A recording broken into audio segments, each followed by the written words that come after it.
নমস্কার বন্ধুরা, আপনাদের সামনে চলে এসেছি। আজ আমি কোনো মাছ, মাংস, সবজি কিচ্ছু দেখাবো না বা কিচ্ছু রান্না করব না।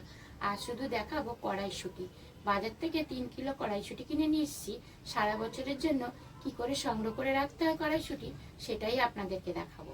কড়াইশুঁটি কিন্তু আমি শুকনো করে দেখাবো। সারা বছরের জন্য কৌটো ভরে রাখতে পারবেন এবং প্লাস্টিকে করে রাখতে পারবেন, এবং সারা বছরের জন্য ইচ্ছা করলেও যে কোনো সবজি দিয়ে রেসিপিটা বানিয়ে খেতে পারবেন।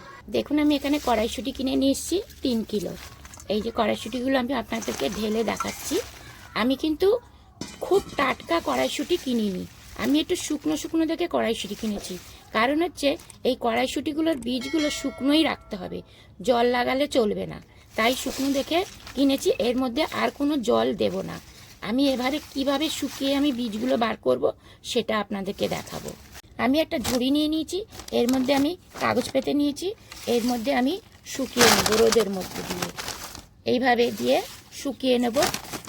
এখন শুকাতে আমার 3 দিন লাগবে, কারণ এটা একটা কাঁচা কাঁচা আছে, 3 দিন লাগবে শুকাতে। দেখুন, রোদের মধ্যে আমি শুকাতে দিয়েছি।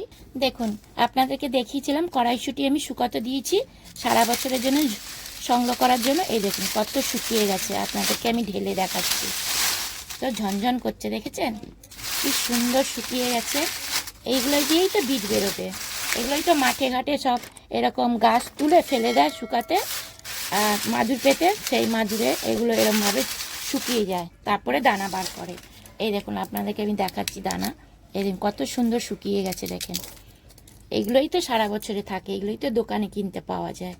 আমি আরও শুকিয়ে আপনাদেরকে দেখাবো। এই শুকোতে কিছু হবে না, এই যে নরম আছে তা আরও শুকোবে, মানে একদম এরকম দাববে না, একদম শক্ত ইটের মতন হয়ে থাকবে। দেখুন বন্ধুরা, বলেছিলাম না কড়াইশুঁটি সারা বছরের জন্য সংগ্রহ করে রাখবো। এই দেখুন শুকিয়ে আমি আপনাদেরকে দেখাবো বলেছি। এই দেখুন কত শুকিয়ে গেছে, কি সুন্দর ঝনঝন করছে। দেখুন এটা একদম শক্ত ইটের মতন হয়ে গেছে। দেখুন কড়াইশুঁটিটা আমি আপনাদেরকে কিভাবে রাখতে হবে, কিসের মধ্যে রাখতে হবে সেটা আপনাদেরকে দেখাচ্ছি। দেখুন একটা প্লাস্টিক নিয়েছি, এই প্লাস্টিকের মধ্যে ভরে রাখবো সারা বছরের জন্য। আপনারাও চাইলেও প্লাস্টিকও ভরে রাখতে পারেন, আবার বোতলেও ভরে রাখতে পারেন। যে কোনো বোতলে, কাঁচের বয়াম বা প্লাস্টিক বয়ামেও ভরে রাখতে পারেন। দোকানে তো প্লাস্টিকেই রাখে। এই দেখুন এইভাবে আমি প্লাস্টিকে ভরে রাখছি।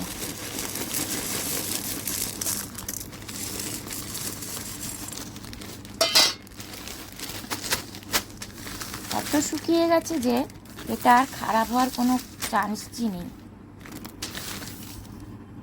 আর এর মধ্যে যদি পোকা লাগা যাওয়ার ভয় থাকে, এর মধ্যে 2টো শুকনো লঙ্কা দিয়ে দিলে আর পোকা ধরবে না। প্যাকেটটাকে এইভাবে মুড়ে মুড়ে আটকে দিতে হবে, যাতে কোনো হাওয়া বাতাস না ঢোকে। এই দিয়ে আমি আটকে দিচ্ছি, এইভাবে আটকে দিচ্ছি আমি সব প্যাকেটটা মুড়ে মুড়ে। আর আপনারা পারলেও এরকম মোম দিয়েও আটকে দিতে পারেন, শুকনো লঙ্কা দিয়ে দিতে পারেন, তাতে পোকা ধরবে না। দেখুন কত সুন্দর ঝনঝন করছে। দেখুন আর একটাও ভরেছি, এই দেখুন 2টো হয়েছে।